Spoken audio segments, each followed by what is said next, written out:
Hello and welcome to this video. We were continuing the first chapter of your geography, that is resources and development. In last video we discussed up to agenda 21, and in this video we will discuss about resource planning. Let's start it. For the development of every region equally, and for the development of each and every individual, and for the development of every form of life, which is overally called sustainable development, resource planning is very much important and essential. Planning is a widely accepted strategy for judicious use of resources. Judicious use of resources means itself is sustainable development, where we think, we care about every form of life, every region, whether it's remote region or it's metro region, it's urban area or it's rural area, it's microorganism or it's big creatures. So when we concern about each and every form of life equally, that is called sustainable development. And sustainable development can be achieved only by proper resource planning, which will lead to judicious use of resources, which is very much essential. It has importance in a country like India, and resource planning is very much essential for countries like India. That means developing or underdeveloped countries require more proper resource plan in order to develop sustainably. And also resource planning is very essential for particularly countries like India, in the sense that its geographical variation. Well, India is a very vast country extending to a long stretch of land, and due to its vastness, due to its extension, it has different geographical condition. For example, Rajasthan. It has abundant of solar energy. States like coastal states, Gujarat, Maharashtra, Goa, Kerala, Karnataka, Tamil Nadu, etc., which has much potentiality of wind energy. The Indian states experience different geographical condition due to its distance from each other. Some states have rich mineral resources, whereas some states do not have mineral resources at all. Some states have much number of industry, whereas some states have not. Some states have more favorable geographical condition, whereas some state do not have it. So because of India's vastness, its different places experience different kind of availability of resources, and because of the huge diversity, because of the huge variation, India needs resource planning. This calls for balanced resource planning at the national, state, regional and local level. And as different states or different regions have different resources, a proper balanced resource plan can bring the balance, can reduce the disparity, the disbalance of different region in having natural resources. Resource planning is a very complex process, and it involves three different steps. The very first is identification. The process identification itself involves three different steps. The very first is surveying, means we need to survey that which region has which kind of resources, which region is rich in which type of resources, which resource can be extracted from which area, in how much quantity. That is called surveying. Then mapping it, then we have to allocate those places over Indian map. Then we need to estimate their qualitative and quantitative resource. For example, suppose there are two places, place A and place B. Both the places have some kind of mineral deposition or mineral mines. Both place A and place B have same kind of mineral, suppose mineral X.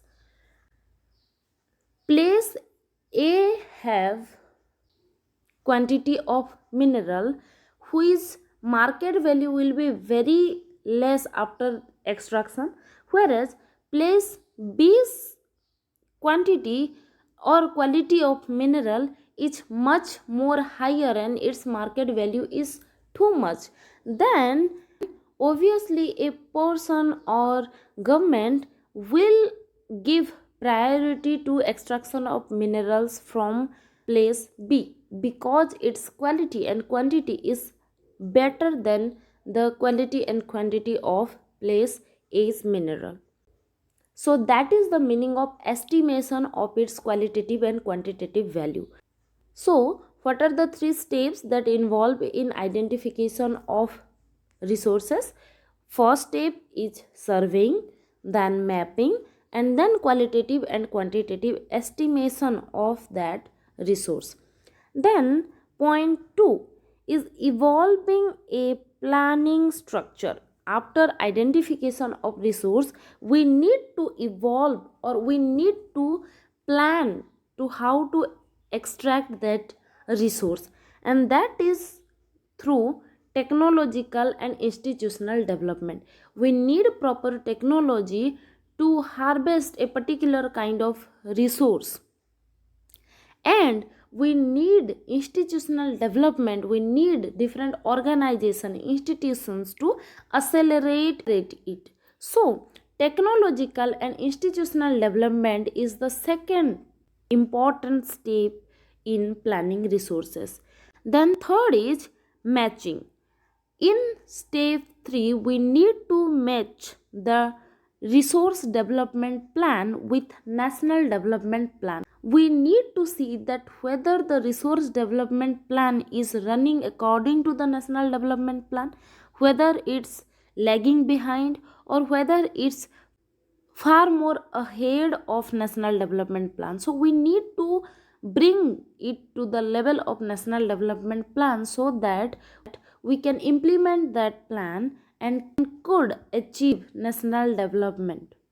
So what are the three steps that involve in resource planning? First is identification, second is evolving a planning structure, and third is matching. Identification involves three different steps, that is surveying, then mapping, and then quantitative and qualitative measurement of that resource. Then second step, that is evolving a planning structure where we focus on technology and institution in order to harvest that resource. And then third is matching, where we need to match our resource development plan with national development plan. Then let's discuss about resource planning, particularly in India or in respect to India. India has made concerned efforts for achieving the goals of resource planning right from the first 5-year plan launched after independence. So, the very first 5-year plan, which was launched after independence, it targeted to achieve the goals of resource planning from the very beginning. The availability of resources is a necessary condition for the development of any region. Availability of resources in the absence of corresponding changes in technology and institution may hinder development. Like just we discussed that after identification of resources, we need to focus on technology and institution which will help us to harvest the resource, because without technology, without institution, mere availability of resource will not lead to development. From starting of this chapter we are discussing that a resource has to fulfill three aspects. One is technological accessibility, economical feasibility, and cultural acceptance. Technological accessibility is very much essential. Without proper technology, we cannot transform a resource into more valuable resource.